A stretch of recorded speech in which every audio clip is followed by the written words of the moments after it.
Et bien salut à tous, on se retrouve aujourd'hui pour parler de Jujutsu Kaisen.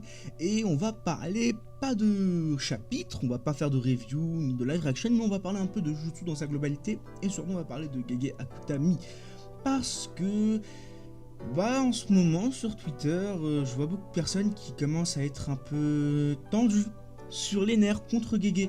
Bon, du coup là, je vous le dis maintenant, la vidéo va spoil, ça va parler des récents chapitres qu'il y a eu. À partir du chapitre 235, environ 236 jusqu'au chapitre qu'on a eu maintenant, le 240.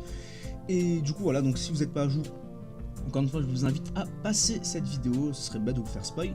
Bref, du coup, maintenant que j'ai dit que l'œuvre de spoiler, en gros, depuis la mort de Satoru, beaucoup de personnes sont en colère entre guillemets envers Gege, ce que je peux comprendre.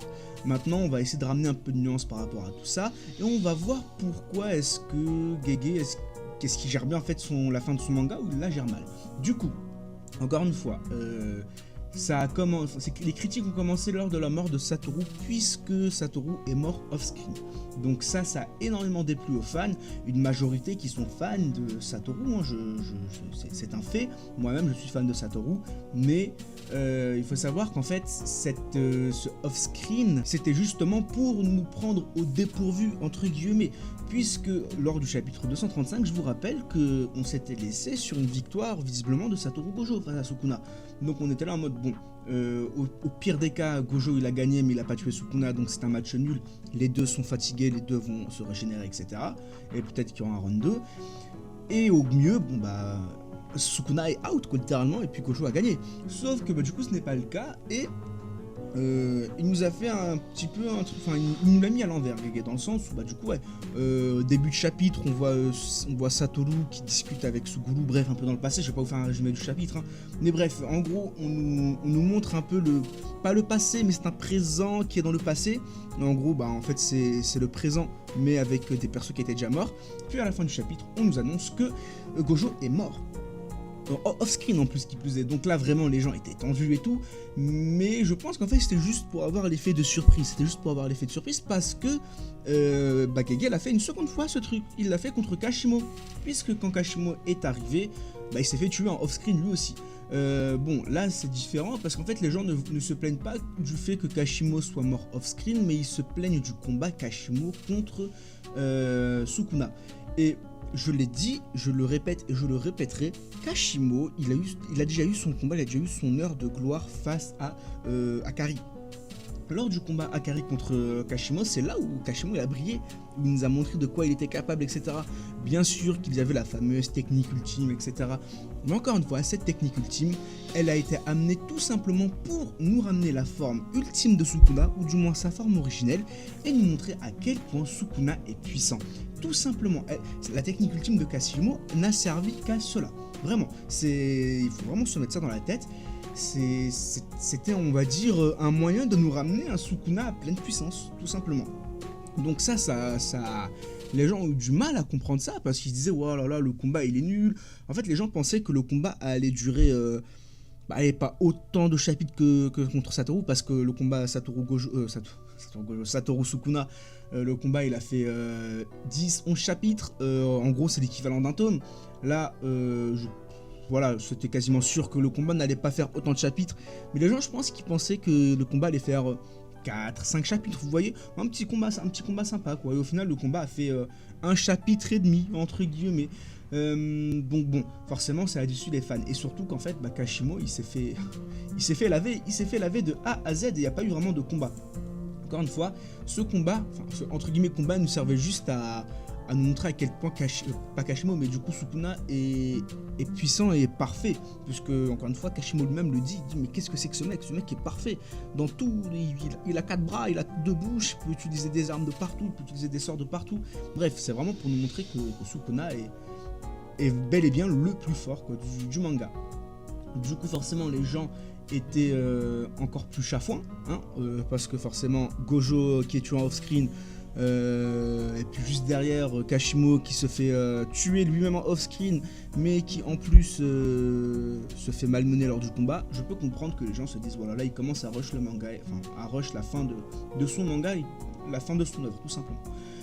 Mais bon, moi jusqu'à là j'étais pas spécialement d'accord. Par contre, je commence à avoir un doute. Je vous le dis, je commence à avoir un doute, et ce depuis le chapitre 239. Lors du chapitre 239, on nous parle un peu de Kenjaku, etc. Et en fait, on nous met en place un combat. Un combat qui va être Takaba, vous savez, l'humoriste de seconde zone, face à Kenjaku, le personnage le plus intelligent de Jujutsu Kaisen. Et ici, on aurait pu avoir un combat exceptionnel. Vraiment, on aurait pu avoir un très gros combat. Bon, déjà, moi, j'étais sceptique par rapport à ce combat, dans le sens où je ne voyais pas voir un combat où, vous savez, ça allait se frapper à coups de poing, littéralement, vous voyez, et tout. Donc là-dessus, j'étais déjà assez sceptique, mais le sort de Takaba est extrêmement puissant. Le sort de Takaba, c'est quelque chose de très puissant. Donc, on aurait pu avoir un combat vraiment stylé, dans le sens où on a le mec le plus intelligent du manga face au mec le plus bête, d'une certaine façon, du manga. Donc ça aurait pu être quelque chose de grandiose, puisque là, Kenjaku, il est resté en mode, bon, comment ça se fait que j'arrive pas à trouver le point faible de son sort, alors qu'en fait c'est juste quelque chose de tout bête, vous voyez, le fait que justement Kenjaku soit intelligent, soit bien plus intelligent que Takaba, ça lui aurait causé des problèmes. Et à ce moment-là, on aurait dû avoir un Kenjaku qui se rabaisse, dans le sens où il doit être moins intelligent. Bref, vous voyez un peu ce délire. Moi, je pensais qu'on allait avoir quelque chose de comme ça, sauf que non, puisque visiblement, avec le chapitre 240, on a l'impression qu'en fait, le combat va finir au chapitre 241, puisque Kenjaku a trouvé le point faible du sort de Takaba en un chapitre. Et ça, vraiment, c'est dommage. Ça, c'est vraiment dommage, parce qu'on aurait pu avoir, encore une fois, un bon combat. Un combat vraiment stylé. Peut-être que Kenjaku aurait eu le combat de sa vie, d'une certaine façon, face à quand même un clown.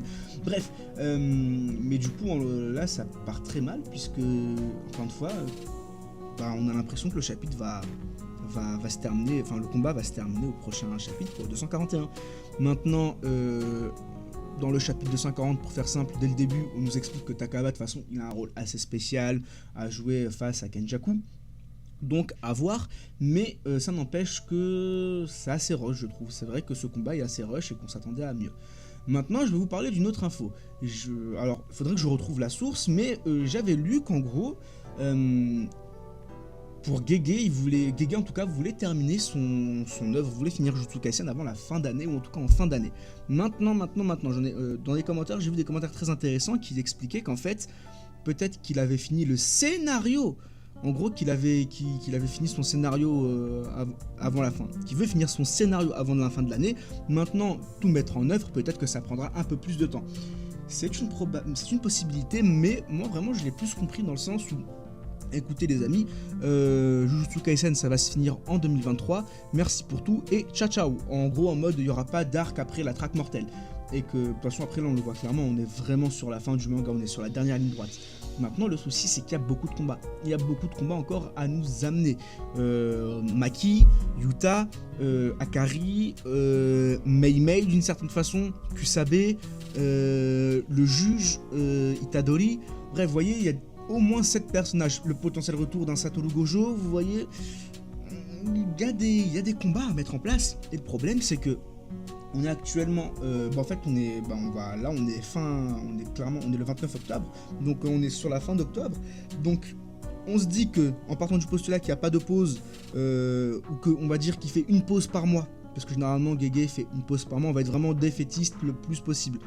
Il fait une pause par mois, donc ça nous fait 3 chapitres par mois, donc en fait on se retrouve avec 6 chapitres avant 2024. Donc ça va être compliqué en 6 chapitres de clore Jujutsu Kaisen. Bien sûr là je dramatise la chose, hein. Je la pousse dans l'extrême pour justement qu'on ait plus ou moins une sorte d'idée, même si c'est pas du tout représentatif.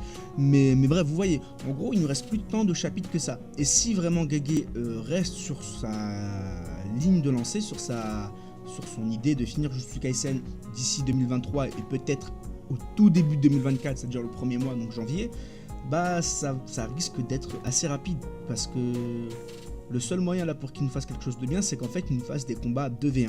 Donc en gros qu'on ait Maki et Kenjaku, Maki et Yuta contre Kenjaku, Itadori et Akari contre Sukuna, vous voyez, des trucs comme ça, vous voyez.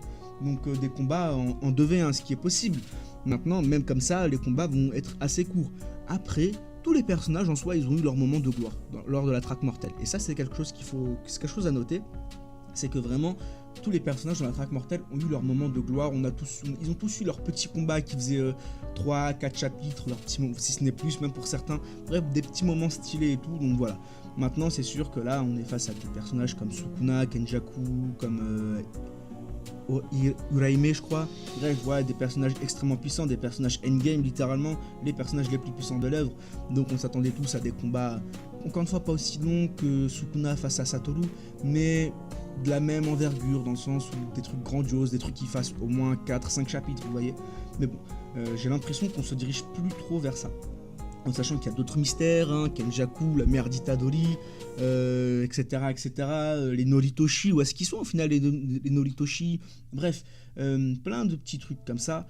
Donc bon, à voir comment ça va se dérouler, mais c'est vrai que je commence à avoir un véritable doute depuis les 2 derniers chapitres que nous a fait Gege Akutami. Donc bon, à voir.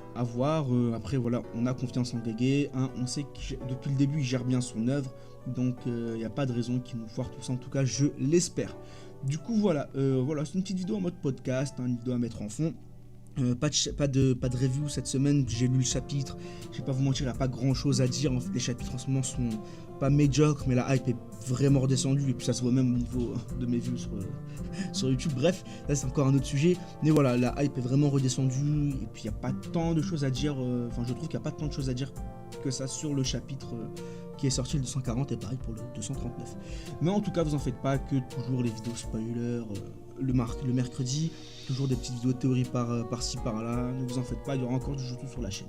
Du coup voilà, dites-moi ce que vous avez pensé de cette vidéo, et puis moi je vous dis à la prochaine, bye bye.